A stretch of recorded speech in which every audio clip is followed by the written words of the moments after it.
Imagine you're working on a novel that just isn't coming together. You've invested years into making it perfect or at least presentable, but it still feels off. The feedback you've received points out flaws: one-dimensional characters, awkward dialogue, a meandering plot. You're frustrated and tempted to give up, but instead of quitting, you decide to push through. You might think, it doesn't matter if the characters seem flat or the dialogue is stiff. Maybe things will improve if I keep going. And somehow, you continue working on it. Have you ever had a similar experience? Then you might have experienced a sense of optimistic nihilism.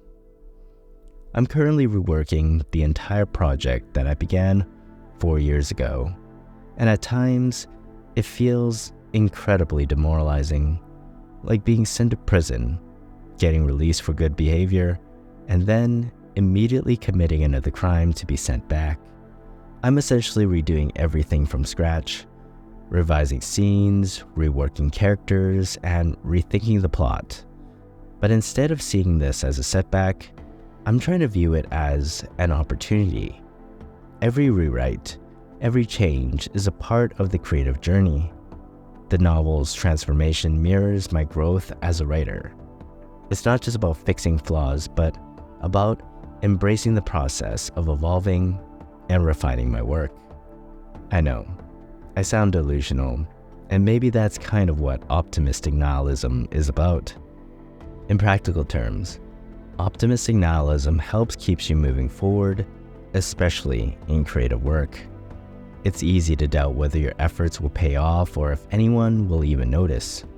It's like a tree producing apples that might fall and rot without being tasted. Does it matter if the apples are sweet, if no one eats them? From an optimistic nihilist perspective, the rotting apples are part of the process. They had their moment, and that's valuable in itself. This mindset helps me see that the act of creating is worthwhile, regardless of the outcome.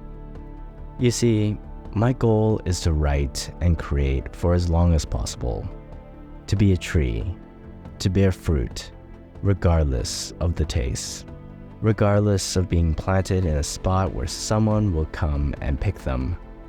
Writing is a thing I want to do, hopefully for the rest of my life, whether anyone will read my work or not. That's the purpose I'm establishing for myself. Optimistic nihilism supports the idea that I can create my own meaning, which helps me reframe my project. Every day that I continue to work on it, despite setbacks, brings me a sense of empowerment as I shape my life according to my values and interests, not someone else's, not some higher power. Simply put, I'm someone who is finding time to do what he loves. You might find yourself in a similar situation someday, where all your hard work seems futile, and you begin to question whether it's worth continuing. Viewing it through the lens of optimistic nihilism can help. Stay hopeful that you'll eventually reach your goals and find peace in the understanding that, in the grand scheme of the universe, it may not ultimately matter. Want to learn more about optimistic nihilism and creativity? Check out this video right here. I'm Elliot. I make videos about writing and the endurance it takes to complete big projects. If that interests you, please subscribe.